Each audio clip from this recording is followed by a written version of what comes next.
transplanté parce qu'en fait c'est un sujet auquel on est confronté quotidiennement.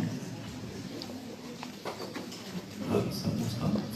Voilà, on est confronté quotidiennement et je crois que c'est votre cas aussi. Tous les jours au cabinet, vous recevez des patients et on ne sait pas qu'est-ce qu'on doit garder, ce qu'on doit enlever, et surtout que les patients sont demandeurs. Quand vous avez tous ces cas-là, ils vont vous dire alors qu'est-ce qu'on fait? Tout de suite, ils vous posent la question.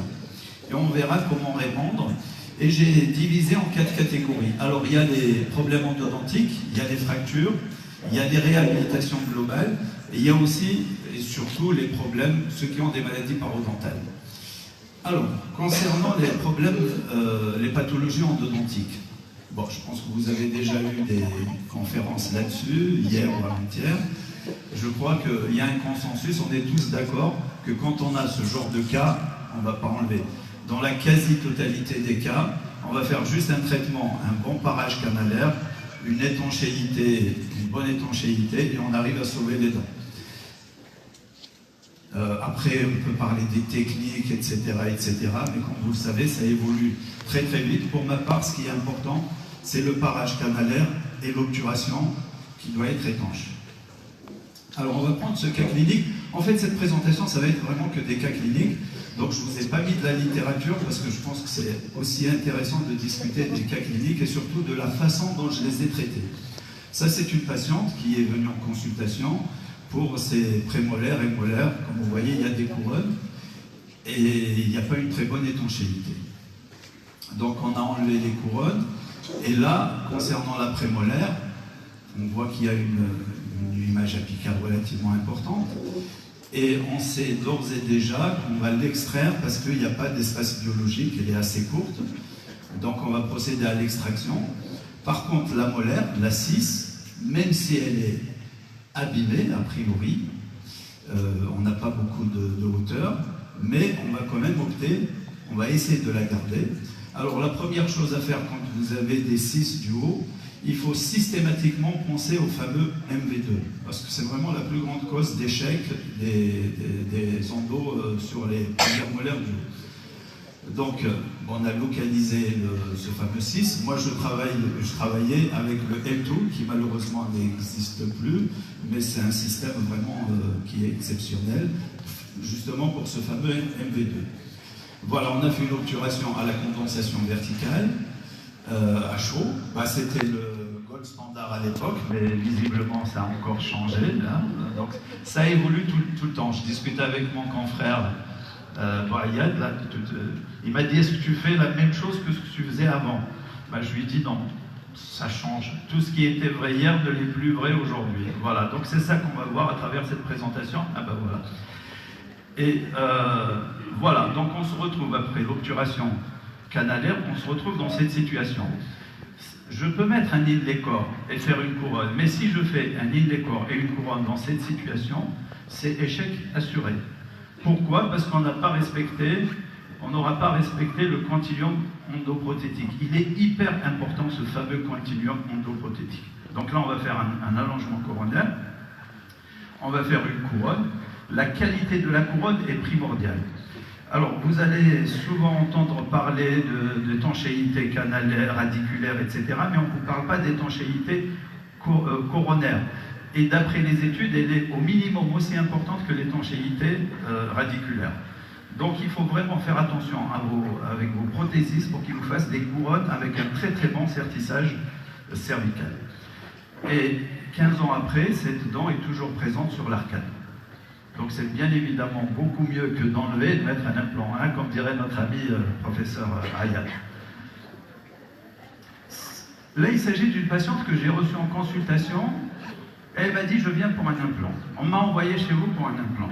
Je lui ai dit, mais je commence à lui poser des questions. Je lui ai dit, mais pourquoi vous voulez un implant? Est-ce que vous avez eu des abcès?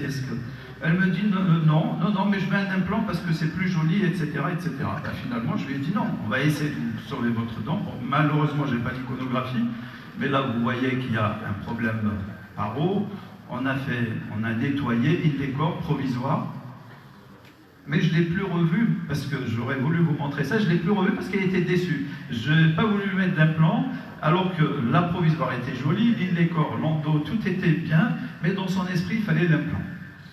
Et moi, si je ne veux pas lui mettre l'implant, c'est pas parce que je refuse, c'est parce que je pense que ce n'est pas la bonne solution pour elle. Alors maintenant, je vais vous montrer un autre cas où j'ai posé un implant. Et vous allez voir que dans ce cas, c'est très difficile de réussir, d'avoir un bon résultat avec des implants. Je vous montre ce cas pour deux choses. Quand vous faites une endo sur une centrale, une latérale ou sur n'importe quelle dent, dites-vous que vous rendez vraiment service aux patients, donc il faut s'appliquer pour faire une bonne endo, parce que sinon on part dans d'autres traitements qui sont coûteux, longs, et surtout qui ne sont pas forcément esthétiques. Voilà, donc ce qu'il a fallu faire, extraction, on a préservé, greffe épithélo-conjonctive, etc., pour arriver à un pilier personnalisé céramisé, donc tout ça, ça coûte de l'argent, et pour arriver à un résultat qui n'est pas exceptionnel, qui est acceptable. Voilà, donc voilà le sourire de la patiente, mais c'est clair que moi j'aurais préféré lui garder ses dents si je pouvais. On a quand même une stabilité osseuse à 3 ans. Et même quand il y a des instruments, parce qu'avant, quand il y avait un lentulo cassé, un instrument, on enlevait. Bon, nous, on n'enlève pas. On a le docteur Laroussi qui est spécialiste en OC, qui travaille sous microscope et qui arrive à enlever. Bon, là, c'est un cas simple parce que c'est un tenant, mais quand il y a des bouts de lime, il y a des lentulos, etc., on enlève, on retraite et on va garder la dent. Voilà, ça c'est hyper important, le parage canalaire. Alors, les fractures dentaires, quand on a ce genre de fracture, c'est évident, là on ne se pose pas la question, la réponse est simple, on enlève et on met un implant. Voilà, notre ami justement, je réponds à ta question de tout à l'heure. Oui, j'ai fait ça il y a 15 ans, mais je ne le referai plus. On a mis un pilier personnalisé en zircone. Maintenant, c'est pas ce que je ferai. Voilà, ça change. C'est pour ça, dites-vous bien que tout ce qu'on vous dit aujourd'hui ne sera pas valable demain. Voilà, c'est pour ça qu'il faut tout le temps se former et pour être, comme on dit, à la page. Voilà, ceci dit, on a un bon résultat. On a une stabilité à 15 ans, stabilité osseuse. Autre cas d'un patient de 45 ans qui vient nous consulter, jeune médecin, 45 ans, et affolé parce que sa dent s'est décédée et surtout avec cette fistule. Même dans un cas pareil, on ne va pas prendre systématiquement la décision d'extraire. On ne va pas lui dire on va extraire votre dent. On va voir. On va voir.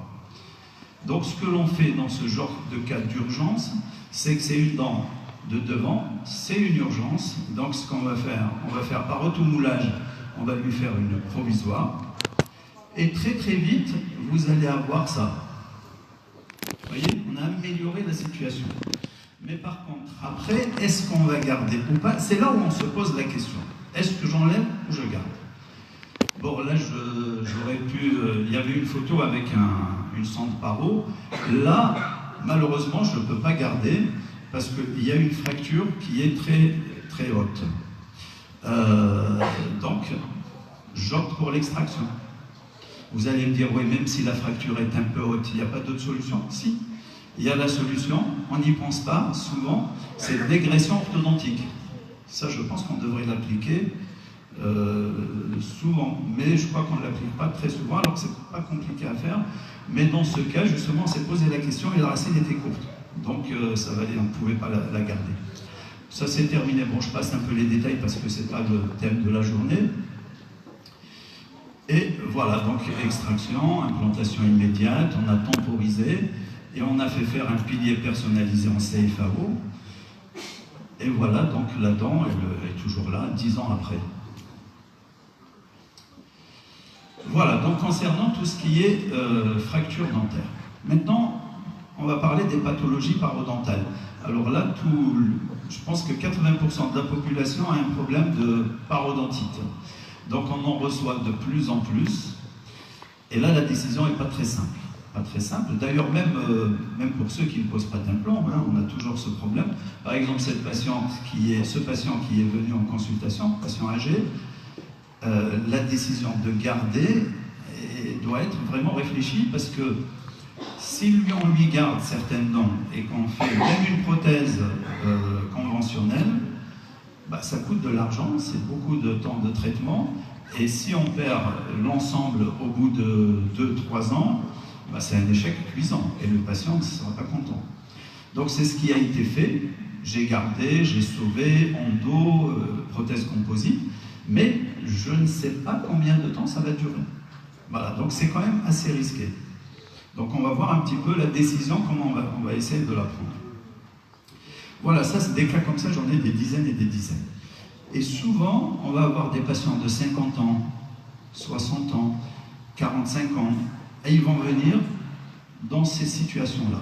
Et souvent, ils sont restés pendant des années et des années avec des problèmes, et puis un beau jour, paf, ils se décident, ils vont se dire, bon, ça ne peut plus durer, je dois en prendre en charge. Et quand on les reçoit en consultation, tout de suite, ils vont dire, ah ben, qu'est-ce qu'il faut faire? Est-ce qu'on peut me les garder? Est-ce qu'on peut me les soigner? Etc., etc.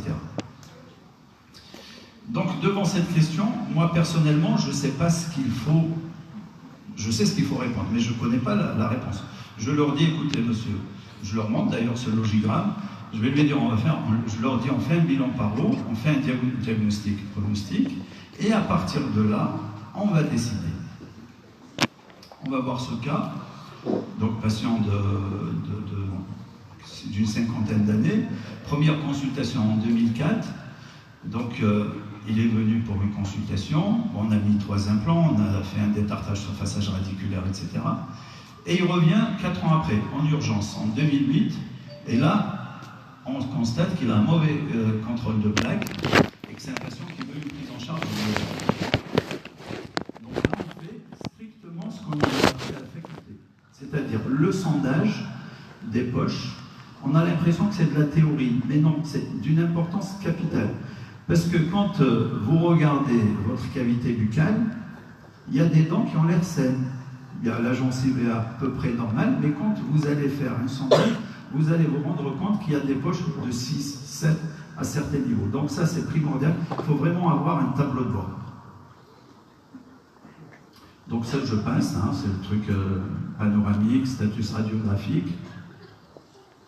Voilà, donc, et là, on lui pose un diagnostic. Et le patient, il ne faut pas lui dire, mais monsieur, vous avez un petit problème de gencive. Non, il faut lui dire, vous avez une parodontite. Il faut lui donner un nom à cette maladie. Est-ce qu'elle est sévère? Est-ce qu'elle est modérée? Et à partir de là, le patient, il sait qu'il a un problème. C'est un peu comme un patient diabétique. Si on ne lui dit pas qu'il est... On ne va pas lui dire, vous avez un peu de sucre, vous êtes diabétique, il faut un traitement, etc., etc. Et surtout, il faut le motiver, qu'il comprenne ce que c'est. Il faut qu'il apprenne à savoir ce que c'est la maladie parodontale et à la soigner lui-même. Après, la technique, c'est très simple, c'est du détartrage, surfaçage radiculaire, avec les curettes de Grasset, avec les inserts, etc. C'est ce qu'on a appris à la faculté. Et on refait, après, on traite tout ce qu'il y a à extraire, les soins, les endos. Et il y a une chose qui est très importante, c'est la réévaluation. Moi, j'insiste là-dessus, parce qu'à la réévaluation, on va voir si le contrôle de plaque est bon ou pas. S'il n'est pas bon, là, on insiste. Parce que je vous garantis que cette diapo, c'est peut-être la plus importante de tout ce que je vais vous montrer ce matin. Parce que si les patients arrivent à respecter ça, vous leur sauvez leur vie. C'est pas technique. Donc nous, chirurgiens dentistes, quand c'est pas technique, on se dit, ah, c'est pas important. Non, en fait, ces choses-là sont beaucoup plus importantes peut-être que d'autres choses très techniques que je vais vous montrer, mais qui n'ont pas la même importance. Et à la réévaluation, vous voyez, avec des gestes simples, un simple détartrage, surfaçage radiculaire, le nombre de poches a beaucoup diminué. Voilà, donc par contre, là où les poches sont persistantes, là on va passer à l'étape suivante, c'est-à-dire qu'on va faire des lambeaux d'assainissement, on va faire des curetages approfondis, etc., etc. Voilà, là je passe. Voilà, donc et c'est qu'à la fin, quand on a terminé toutes ces étapes, qu'on va commencer à penser au remplacement des dents.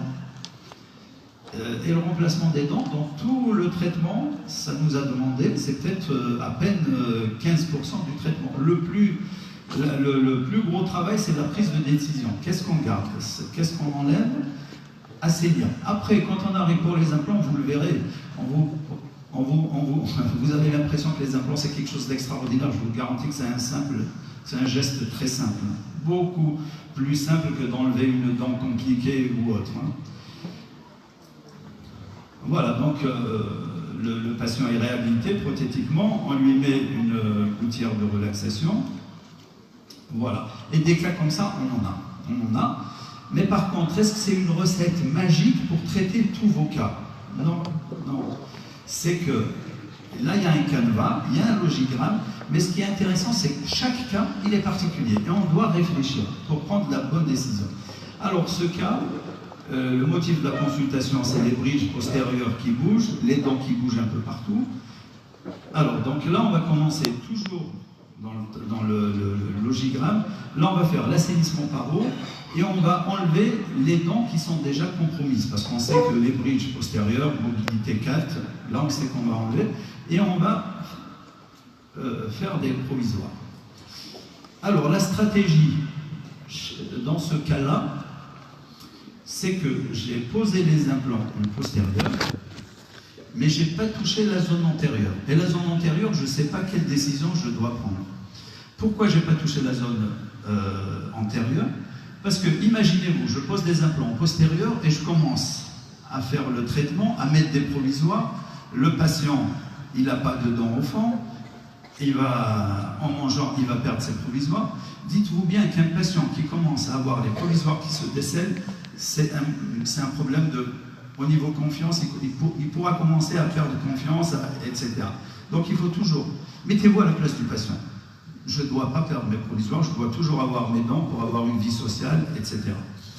Donc j'ai mis les implants postérieurs, je l'ai mis sous provisoire, et c'est qu'à partir de là où j'ai attaqué la zone antérieure, j'ai fait d'abord détartrage sous façage, c'était pas suffisant, thérapie correctrice, j'ai fait des lambeaux, d'assainissement, vous voyez la photo en bas à droite, et finalement le patient, voilà le patient terminé en 2009.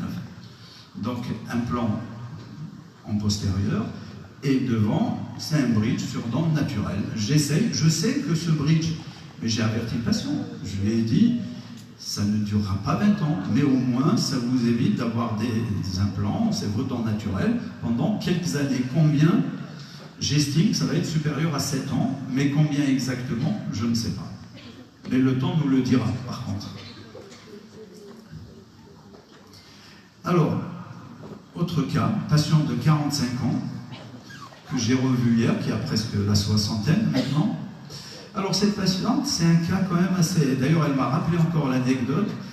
Elle m'a dit, bah, je me rappelle que j'avais vu des praticiens, j'en ai vu un en particulier, qui lui a dit, écoutez madame, votre provisoire, votre bridge, on ne peut rien faire,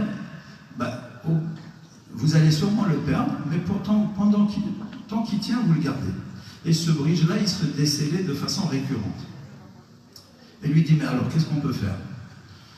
Il lui dit, je ne sais pas, parce que même une prothèse totale, c'est pas sûr que ça tienne, parce que vous avez un palais plat. Donc en fait, en une consultation, il lui a fait le plan de traitement, il lui a dressé un tableau noir, donc la patiente, forcément, elle était complètement déprimée, parce que c'est une patiente de 45 ans, qui est jeune, qui est assez coquette, jolie femme. Bon. Donc quand elle est venue me voir, c'était juste pour avoir un avis. Elle était sûre que le premier praticien lui avait donné, c'était la vérité. Bon, moi quand je l'ai vu, je ne suis pas meilleur que lui, mais la seule chose que je sais, comme dirait le philosophe Socrate, c'est que la seule chose que je sais, c'est que je ne sais pas. Je lui ai dit, écoutez, je ne sais pas, et on va voir, on va regarder, on va essayer de faire un plan de traitement qui tienne un peu la route. Et si je reviens en arrière, c'est vrai qu'il y a des problèmes endodontiques, etc. Là, la dent, la 37, elle est plus qu'au compromise. Je lui ai dit, mais ce qu'on va faire, c'est que on va essayer de sauver. Alors, je lui ai parlé d'extraction, de sinus lift et tout ça. Elle me dit, non, pas question. Non, non, non, parce que déjà, elle n'a pas confiance en la profession. Elle voit Monsieur A qui lui dit, il faut tout enlever. Non, on ne peut rien faire, il faut attendre que ça tombe. Et le dentiste B qui lui dit, on peut peut-être garder, et qui lui parle d'un plan de greffe de sinus. Donc, quand c'est comme ça, il ne faut pas insister. Il faut trouver un plan de traitement évolutif, c'est-à-dire que je fais ça, mais si j'ai un problème, j'ai la solution B. Voilà, c'est ce que j'ai fait. finalement, ce qu'on a fait, on n'a rien fait d'extraordinaire. Hein. J'ai pris l'empreinte avant d'enlever le bridge. Enfin, le bridge est venu avec l'empreinte parce qu'il se décellait. Le prothésiste, je lui ai dit, fais-moi un bridge de prémo à prémo. Moi, dans la même séance, j'ai fait les endos, les 4 endos, et ensuite j'ai mis en place le bridge. Donc la patiente ressort comme ça du cabinet au bout de 4-5 heures de travail. Donc déjà, hop, elle commence à avoir confiance. Et ensuite, en bas, finalement, j'ai enlevé qu'une seule dent. J'ai enlevé la 45. Et on a mis un implant. On a mis 2 implants en bas et un implant en haut. Mais je sais pertinemment, ça serait une erreur de dire à la patiente, vous allez rester comme ça pendant des années.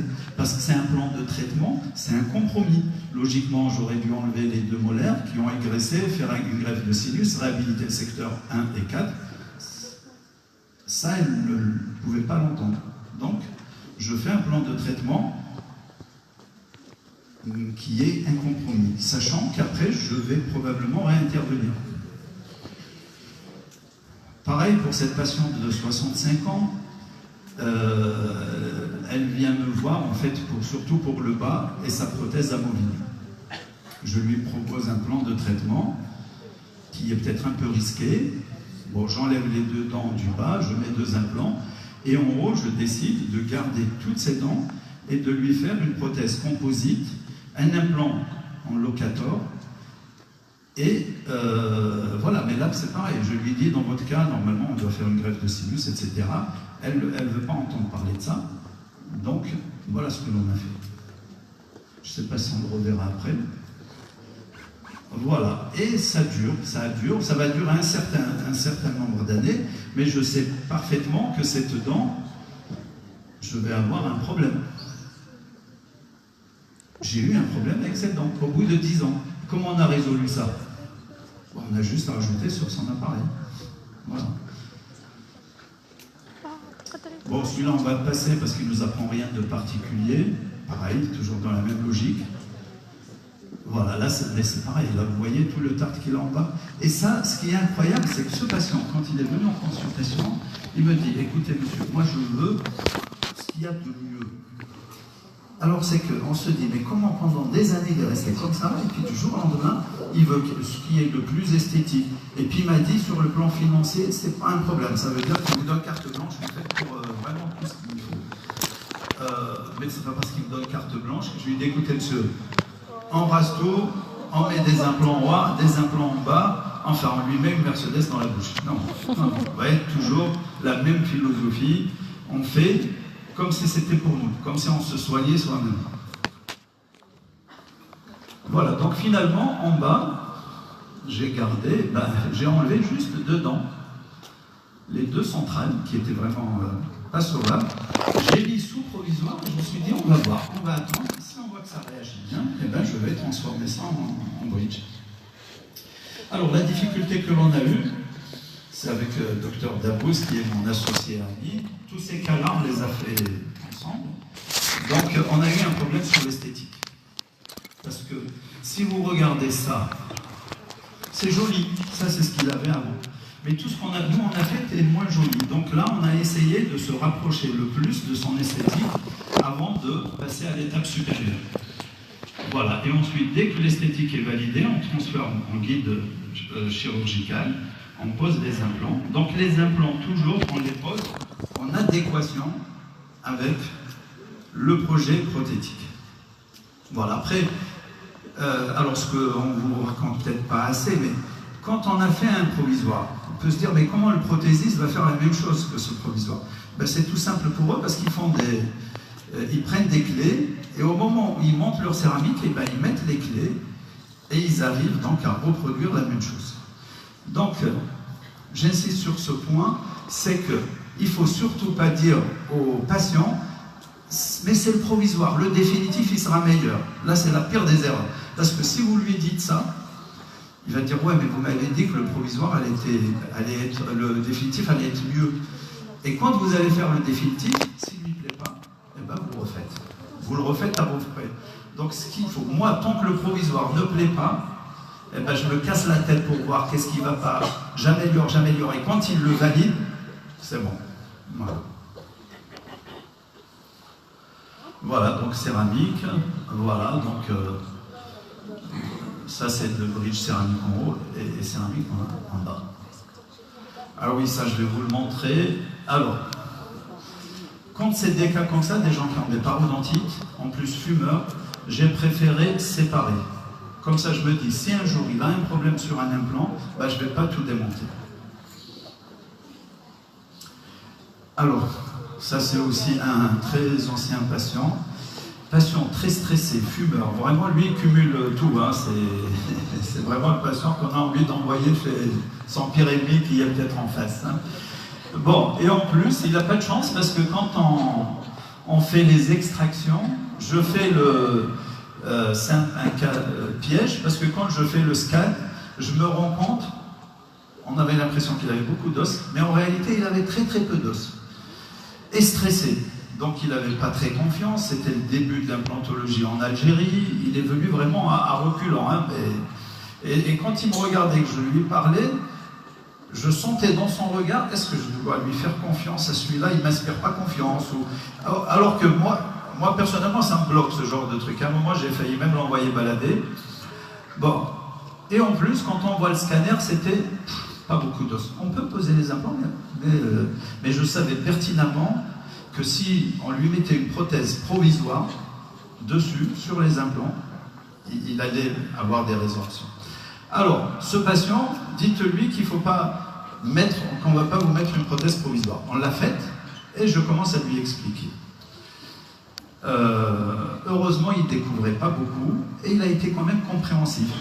Alors là, vous allez être surpris par le fait que les patients acceptent de ne pas porter de dents pendant un certain temps. Quand on leur explique bien, on leur dit, écoutez, vous allez payer 2 millions, 3 millions, 1 million, peu importe, de dinars, et vous allez tout mettre en péril pour quelques jours, ils acceptent. Donc là, il a accepté de ne pas porter sa provisoire, mais ce qui m'a sauvé dans ce cas, c'est que j'ai posé du SLA actif, moi j'utilise Stroman et Néodent, et ce qui m'a donc tiré de l'affaire, c'est le SLA actif, parce qu'au bout de 3 semaines, et ça, je l'ai vérifié, hein, parce que le patient, il comptait les jours. Hein, je pense que dans sa chambre, il mettait 1 jour, 2 jours. Et le 20e jour, il m'appelle, il me dit, mais normalement, c'est demain que je dois venir vous voir. Je lui ai dit oui, mais j'ai dit, bon, Stroman, ils disent 3 semaines. Est-ce que c'est vraiment 3 semaines? Bon, j'ai cet appareil qui s'appelle l'Hostel. J'ai testé. Et super. 77, donc on peut continuer. On peut prendre l'empreinte. Et voilà, clé de validation, etc., etc. Espace en plus était très exigeant, enfin pas lui, sa femme était très exigeante. Donc il est venu, à l'époque j'avais un prothésiste à Montpellier, donc il a pris l'avion Alger-Montpellier, sa femme était là, le prothésiste il faisait le montage des dents, elle regardait, non, c'est pas beau ça, c'est pas beau. D'ailleurs, je pense qu'elle avait vraiment le goût artistique parce que vraiment elle a réussi à ce que ça soit joli. Bon, ça c'est une armature en titane. Et finalement, on a eu ce résultat. On a eu un très beau résultat. Voilà. Alors, autre cas. Là, je commence dans les cas avec des patients ou patientes qui ont du caractère. Ça, c'est une patiente de 60 ans qui fume. Et en plus, quand elle est venue, elle m'a dit, écoutez, docteur, je ne vais pas arrêter la cigarette. Elle me dit, parce que pour moi, c'est mon seul plaisir, j'arrête pas. Et deuxième truc, elle me dit, pas question de mettre une prothèse provisoire. Et troisième chose, je sais pas, bon, peut-être elle ne l'a pas dit, mais vous n'avez pas intérêt à me rater. Bon, alors, elle a dit, mais j'ai entendu dire qu'on pouvait faire extraction, implantation immédiate et prothèse tout de suite. Bon, je lui ai dit oui, mais dans votre cas, c'est une contre-indication absolue. Vous n'avez pas beaucoup d'os, vous fumez. Elle me dit, c'est pas grave, s'il y a un problème, j'assume. Ok, on y va. Donc on a fait ce qu'il fallait. Bon, je passe un peu les... Ah oui, il y avait un autre problème chez cette patiente. Vous savez, le troisième truc, c'est qu'en plus, elle n'était pas consciente de sa pathologie. Elle ne savait pas qu'elle avait un problème très grave. Elle m'a dit, j'ai juste un problème au niveau de ses 2 dents. Parce qu'on me l'a envoyé pour des implants. Pourquoi? Parce que son mari travaille dans un service hospitalo-universitaire en France, à Toulon, stomato. Il la voyait régulièrement, lui disant non, ça va, tu as un petit problème de gencive, bain de bouche, un petit gel, etc., etc. Donc quand je lui ai dit non, vous avez une parodontite généralisée sévère. Donc par contre, je n'ai pas procédé aux extractions rapidement. On a fait le logigramme, parce que l'erreur à ne pas faire aussi, c'est que les patients, quand vous les recevez, même si vous jugez qu'on doit tout extraire, avec l'expérience, ne le dites jamais, parce qu'il va dire il a voulu tout m'enlever d'emblée. Donc suivez le logigramme. D'ailleurs, même si on doit enlever les dents, le fait de respecter ces étapes, on améliore la gencive. On améliore la gencive, donc, du coup, la chirurgie se passera beaucoup mieux et on aura une très belle cicatrisation. Donc moi je le fais systématiquement, j'assaignis et j'enlève après. Voilà, donc on a fait, oui, pas de sinus lift, bien évidemment, puisqu'elle ne veut pas rester sans dents, en plus tabagique. Donc extraction, implantation immédiate. Le lendemain, la patiente revient au cabinet avec cette... Là, on est à 1 semaine, hein, mais le lendemain, la patiente donc, est revenue, on lui a vissé cette prothèse fixe sur un plan. Voilà, donc ensuite, on a fait une armature en titane, avec donc bien sûr ces 2 implants angulés pour éviter les sinus. Après, la question c'est que, ouais, on a fait ça, c'est bien, je vous montre ça là. Mais quelques années après, est-ce que c'est toujours aussi bon? C'est ce qu'on verra. Autre cas, toujours, ça c'est des... Ça a été fait il y a 2 semaines, cette patiente. Pareil, pour caractère qui fume, et que, voilà, bon. Alors, là, par contre, faites attention. Analysez bien.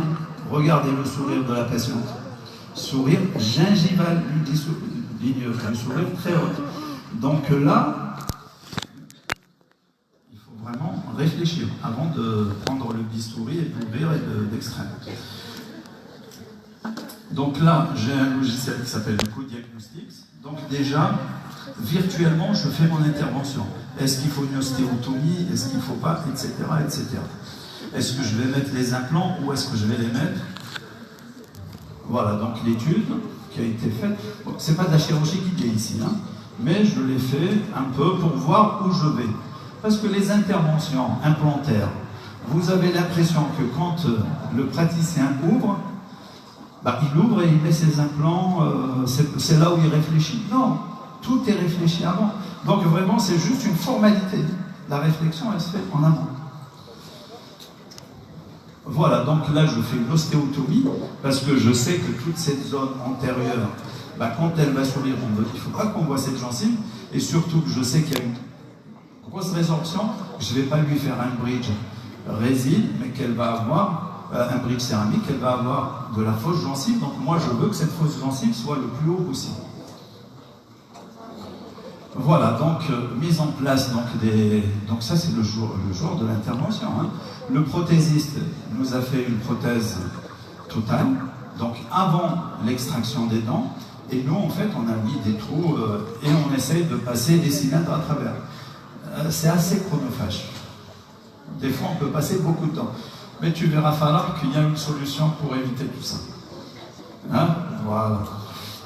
Donc, et finalement, le lendemain, voilà la patiente qui est comme ça, qui passe de cette photo à cette photo, donc en 24 heures. Voilà.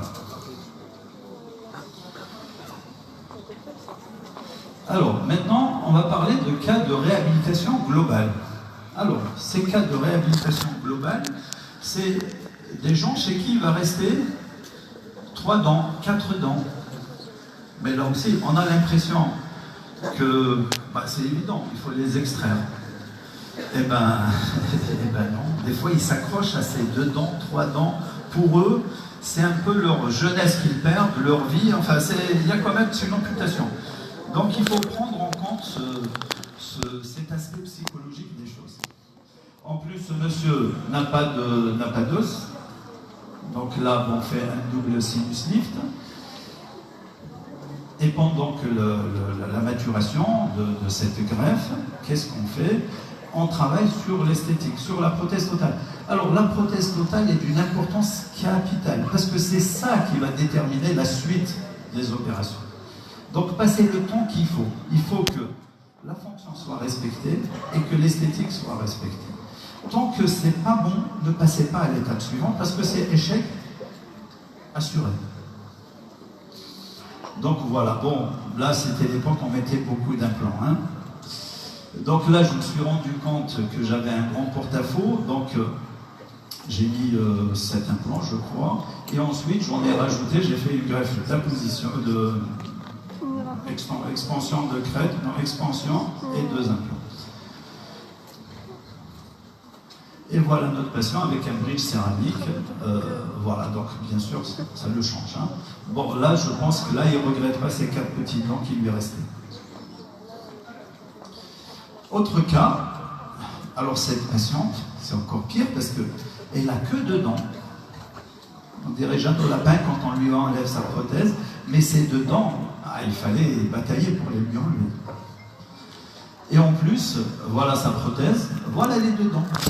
Alors elle me dit, vous ne pouvez pas, impossible. Regardez le niveau osseux. Elle a 3 mm d'os. Donc là, c'est limite. Hein. Là, on arrive aux limites de l'implantologie. Bon, après, c'est greffe d'apposition, etc. Mais moi, c'est ce que j'ai expliqué à mon ami, le professeur Ayat. J'aime les techniques simples. J'aime pas les trucs compliqués. La technique simple, bah, c'est expansion de crête. 3 implants d'un côté, 3 de l'autre. Pas de prélèvement. Et voilà, donc on est passé de là à là.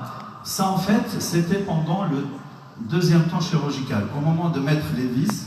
Alors voilà, une chose qui est très importante. Au lieu de mettre les vis de cicatrisation, il faut mettre tout de suite les piliers multi-unites avec des capuchons de protection. Et là, je me suis rendu compte qu'on avait vraiment beaucoup moins de résorption. Voilà. Tout à fait, tout à fait. C'est le respect de l'espace biologique, en fait. Voilà, et cette patiente, voilà, ça on est qu'en provisoire. Donc ça la change complètement. Mais ce provisoire est important, je l'ai validé, et là on est en train de passer au définitif. Autre cas, bon, on a l'impression qu'ils se ressemblent, mais chaque cas va être traité différemment. Et on écoute les patients. C'est pas une recette magique que l'on va appliquer à tout le monde. Cette patiente, quand elle est venue nous voir, ces 4 dents ou 5 dents qui lui restent, elle ne veut plus les voir. Bon, donc il n'y a pas de problème, on ne va pas batailler. Par contre, il y a un élément dont on n'a pas parlé, c'est la temporisation. Comment on va temporiser? Parce qu'il faut toujours éviter de mettre, moi j'évite de mettre une prothèse totale. Donc chez cette patiente, comme elle est comme ça depuis des années, donc il y a du volume osseux en postérieur, on a mis les implants en postérieur, on a attendu 4 semaines, puisque c'est du Straumann et c'est de l'active. Au bout de 4 semaines, on prend une empreinte, j'envoie chez le prothésiste, j'ai toujours mes dents de devant, hein, et je lui dis sur le plâtre, enlevez les dents de devant et vous faites un bridge provisoire. Ben, c'est ce qui a été fait, mais là je sais que je vais faire une céramique, un bridge céramique avec et préfigurer les papiers. Donc là, voilà, on essaye d'avoir ça à peu près. Voilà la panoramique de fin de traitement. Et voilà le sourire de la patiente. Donc on passe de là à là. Ah, ça c'est notre ami Atman. Alors, ce monsieur, il est resté comme ça pendant de très très longues années. Il est resté comme ça pendant de très très longues années. Pourquoi il est comme ça? Parce qu'il a peur du dentiste. Et quand mon ami Nassera l'a reçu, est arrivé à le coincer sur le fauteuil, à le rassurer, il était dans cette... comme ça. Vous avez vu toutes ces infections? Et aucun dentiste ne pouvait le toucher. Bon, docteur Dabouz a réussi à le mettre en confiance et lui a enlevé, tout enlevé. Tu as fait ça en une séance, hein? A tout enlevé. Bon, là, j'ai pas la panoramique après les extractions, j'ai pris ça du scanner. Donc ça va, ça a bien cicatrisé. Et là, on va passer à l'étape, voilà. Là, comme je vous l'ai dit, on va toujours essayer d'analyser le sourire du patient. Parce que c'est son sourire qui va déterminer la suite. Ben, je sais déjà qu'ici, j'ai de la gencive. Quand il sourit, bon, les photos, on ne le voit pas très bien, mais quand il sourit là, on voit de la gencive à droite, mais pas à gauche. Donc, cette gencive, il ne faut pas qu'on la voie. Donc, ça va passer par l'ostéotomie. Donc là, on a fait une étude. Ah, c'est là où le digital intervient. Tout, en fait, il n'y a pas eu de wax-up réel, tout s'est fait en digital. Donc, on a pris une empreinte numérique, étude par le co-diagnostic. Et ici, en fait, mon rêve, en fait, c'était de pouvoir poser les implants, non, de pouvoir faire l'ostéotomie, poser les implants en chirurgie guidée et avoir la prothèse provisoire déjà prête. C'est-à-dire que le patient, il vient, il ressort avec sa prothèse provisoire. Je me suis dit, c'était un rêve, et ben maintenant, avec le numérique, ça commence à se concrétiser. Et je dois dire que je dois remercier mon ami, notre ami Mus, qui est là-bas sur le fauteuil, parce que c'est vraiment lui qui a fait toutes les études. Je lui ai dit, écoute, enfin, moi, ce que je veux mettre 4 implants, là, et ben, trouve-moi le moyen, voilà, fabrique-moi les guides, fais la conception. Après, je ne sais pas comment il a fait, mais sur co-diagnostic, je lui ai dit, enlève-moi cette dent. Bah, tout ce que je lui ai demandé, il a pu le faire. Voilà, donc c'est ce qui nous a permis de faire cette chirurgie. Voilà, donc il m'a conçu le guide d'ostéotomie, guide de forage, et la prothèse provisoire. Et la prothèse provisoire, on l'a faite juste usinée. Voilà, donc en bouche, on fait les extractions. Je mets ensuite le guide d'ostéotomie, on le fixe, on fait l'ostéotomie, et ensuite guide de forage et les implants en chirurgie guidée. Là, j'ai utilisé Néodent, qui, je dois dire, est un système qui est, sur le plan stabilité primaire, il est incroyable. Et voilà, donc, on met les cylindres, et là où on gagne du temps, bah, c'est que ce bridge provisoire, il va venir se positionner, vous avez vu le pins, il y a des supports, on le met dessus, et donc on a gagné beaucoup de temps. Voilà, donc, et le patient, il ressort du cabinet avec un bridge provisoire, avec seulement 4 implants. Et voilà le sourire du patient. Il est resté pendant des années comme ça, et il est passé. Bon, c'est pas la perfection, on est bien d'accord. Après, on va travailler ce bridge provisoire. Ça, c'est un premier bridge provisoire, il y aura un deuxième bridge provisoire, mais ça lui change la vie à ce monsieur. Bon, du coup, il s'est rasé. Ça, c'était, on l'a vu la veille. On a pris en photo le lendemain. Il s'est rasé, chemise blanche, blue jean. D'ailleurs, à la maison, ils lui ont dit, qu'est-ce qui t'a... Son épouse commençait à se méfier. Elle a dû se dire, qu'est-ce qui se passe aujourd'hui? Alors, en conclusion, docteur Labelle, je suis au niveau du temps, ça va? Ah, super. Allez, je vais faire vite. Alors, en conclusion, est-ce qu'il faut garder les dents? Est-ce qu'il faut les enlever? Je crois que la réponse, vous l'avez. On va faire le maximum pour les garder.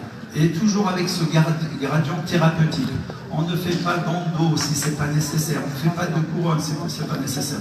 Maintenant, avec la dentisterie adhésive, on peut faire plein de choses. Regardez, il reste qu'un pan dedans, mais on a quand même, on a gardé, on a fait quelque chose d'adhésif.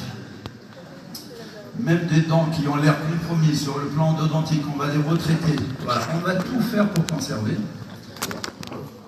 Par contre, quand on n'a pas le choix, on extrait. Par exemple ici, bah, je l'extrais, même au fond, là-bas, il y a un confrère qui a mis des implants, mais il n'a pas pu réaliser la prothèse parce qu'il n'y a pas d'espace. Il aurait dû faire, il aurait dû faire un plan de traitement adéquat. Ça n'a pas été fait. Bon, donc on n'avait pas le choix que d'extraire les dents du bas. Alors maintenant, la question qui se pose, bon, vous allez vous dire, oui, ça, oui, il vient, il nous montre ces trucs là, ouais. Parce que c'est souvent ce qu'on fait dans les conférences. Hein. On va prendre les plus beaux cas, on va les montrer. Et après, les échecs, on ne les a pas. Mais c'est vrai qu'il y a des gens qui n'ont pas d'échecs. Pas du tout. Alors il y a un conférencier irlandais qui nous a expliqué comment éviter les échecs. Eh ben, il change de pays, il change de pays. Il m'a dit tous les 5 ans, je change de pays. Il était en Australie, à Londres et tout. Et là, pas d'échec. Les échecs, c'est les autres. Alors, la question qui se pose, ai-je pris la bonne décision? On va voir. Suivi clinique. 2008-2009. Ça, c'est le patient stressé, etc. Bah, d'ailleurs, on a eu du mal à le faire venir un an après. Il m'a dit, mais je ne comprends pas pourquoi les implants, c'est pour la vie. Et je lui ai dit, non, il faut qu'on contrôle, etc. Donc, par contre, je ne peux pas vous dire s'il a toujours ses implants en bouche parce qu'il n'est plus revenu. Par contre, cette patiente, c'est vraiment très intéressant. Pourquoi? Parce qu'on savait d'emblée qu'il allait y avoir des problèmes. Seulement, il faut les devancer, les problèmes. Mais cette patiente, la chance que l'on a, c'est quelqu'un tous les 6 mois, elle vient en contrôle et tout ça. Donc, 2010, 2011, 2014, ça va. Pendant 4 ans, ça va. Par contre, je sens que si vous regardez la 13, il commence à y avoir un déchaussement. Ça veut dire qu'on commence à avoir une petite fragilité. Donc là, d'emblée, je sais ce qui va arriver. Ce qui va arriver, c'est que je vais perdre mes dents. Imaginez, je perds les 2 canines, je perds le bridge et j'ai pas de calage en postérieur. Donc qu'est-ce que je fais? Je lui dis, écoutez madame, ce qu'on va faire, devant, je vous l'ai dit, ça ne va pas durer très très longtemps. Donc on va extraire les dents du bas qui ont égressé, faire un sinus lift. Bah, du coup, là, on n'est plus dans la même configuration qu'il y a 4 ans. Parce que là, elle fait confiance. C'est ce qu'on a fait. On a réhabilité le secteur 1, secteur 4. Et ensuite, ce qui devait arriver, arriva. Donc, on a enlevé le bridge, on a mis 4 implants et on a fait un bridge. Voilà. Donc, si on regarde la progression, voilà. Et 12 ans après, voilà. Là, c'est une radio qui a été prise très très récemment. Voilà le sourire de la patiente. Regardez la 37.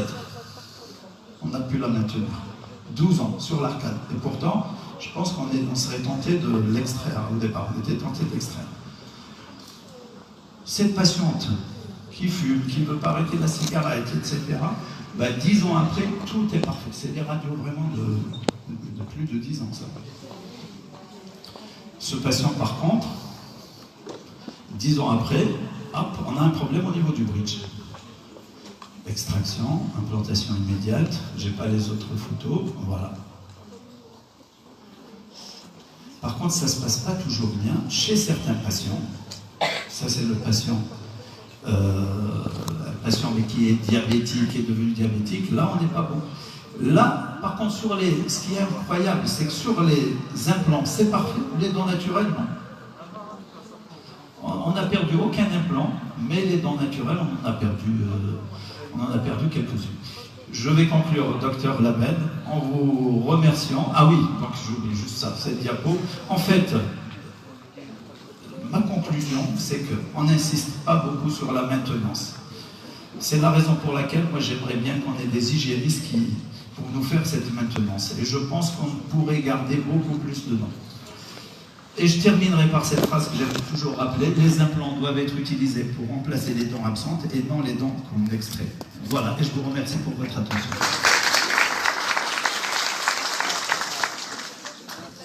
Voilà, s'il y a des questions. Je vous en prie. Alors merci Dr Sardaoui, c'est toujours un plaisir. Si vous avez des questions, malheureusement on ne prendra que 2 minutes. Allez-y. Sinon, il est apte, vous pouvez le retrouver au niveau du stand. Oui, tout à fait, il n'y a pas de souci. Parce que je suis déjà en retard, apparemment, donc il vaut mieux. On passe à la prochaine communication. Alors, merci encore, Dr Sardaoui, c'est un plaisir. Est-ce qu'il y a une place ces cas-là, surtout pour le cas de le BIOS? Oui. Surtout pour le cas présenté, celui qui a des lésions logistiques.